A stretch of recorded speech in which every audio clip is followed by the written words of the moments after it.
Hey everyone, here's DevZack for a video on how to grow food and have a functioning farm in a zombie apocalypse. You may wonder, but Dev, this is so easy. Plant seeds, give water, and love. But farming isn't all that easy. There are seasons, proper weather, and skill involved. If you know nothing, you will grow nada. No farm, no food, and death, sadly.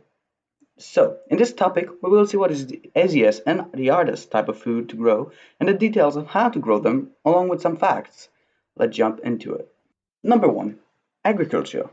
First off, growing cereals in general. So, cereals are pretty common things to find and may just save your life. Cereal plants are made out of the three grains, those being endosperm, germ, and finally, bran. Those grains are rich in vitamins, minerals, carbohydrates, fats, oils, and proteins. But here comes the problems.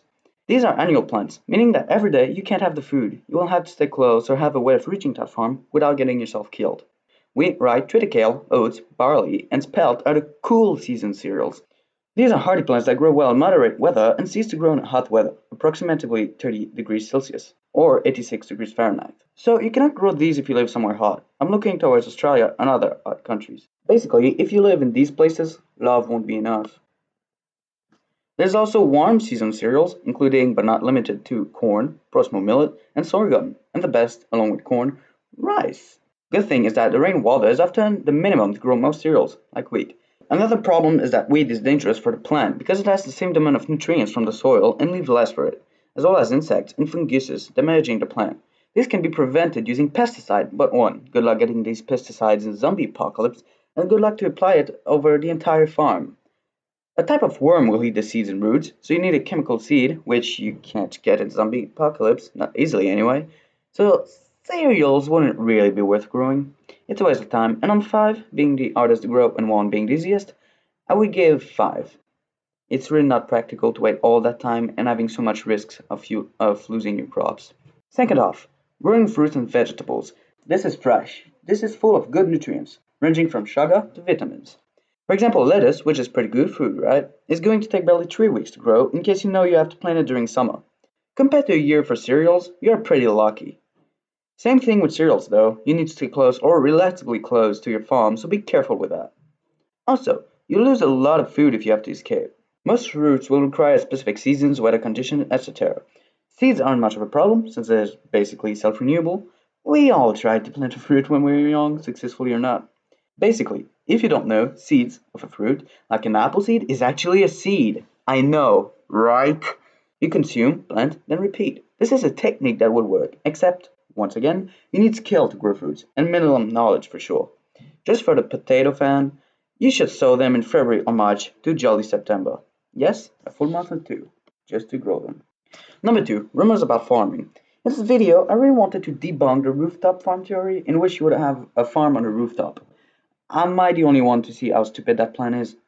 So, you know plant needs soil, right? 1 cubic foot of topsoil weighs around 40 pounds, so bring that over 13 flights of goddamn stairs. It is possible, but it would both wreck you physically and mentally, as well as just making you vulnerable in case of raids or zombie herds. Now, let's look over the farm boats. I won't talk about it for a long time, since it's the same point as a rooftop boat. How do you bring the dirt? Unlimited space, nothing works there. There's as well that you can't get the dirt easily since you're in the middle of the sea. I mean, that's crazy. Number 3 on the list, threats. So the farm is growing, everything's going good, nothing alarming has happened yet.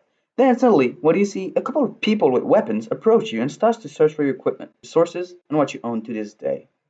You just lost everything and had to come back to zero. Bummer! They found you, and since the crop seemed planted fairly recently, decided to take a look for possible survivors raid. They were craving food for a long time. Zombies are dead as well, so if they arrive, you basically lost everything you worked for, so that's gone. Number 4 is information about climate. No one think about climate in an apocalyptic scenario, but if you think about it, it is really important. Some natural disasters exist, destroying the crops as well as dry seasons. From time to time, the plants will not have enough water.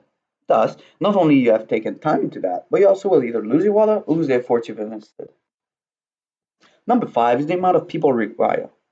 Yeah, having a farm during these times of crisis can be hard, even harder alone, since there's a big place to be checking over yourself. You will need a lot of people to be able to keep up with that work. In a place where energy is important to say for real matters, it is quite complicated. Growing food can also be a labyrinth. When you hear something, turn around, get bit, and die. There's so much options to suffer from tall crops and such. Number 6, fertilizers. That is one thing that you'll never, ever miss out on. A lot of things can be used as fertilizer, from compost, ash from fireplaces, pine needles, or even powdered eggshell. To note though, the ash from the fireplace is going to increase the level of alkalinity that your ground has, and the pine needles will add some acidity. These two are known as pH, a figure expressing the acidity or alkalinity of solution on a logarithmic scale on which 7 is neutral, and on which lower values are more acid and higher values are more alkaline. So, as a little resuming, let's say it that way. Farming is important, but it's also dangerous and hard to maintain. So, be careful on what you do and how, otherwise, your faith may be at risk. So, farming is big, and I did not cover everything in a single video. Do you want another video on farming?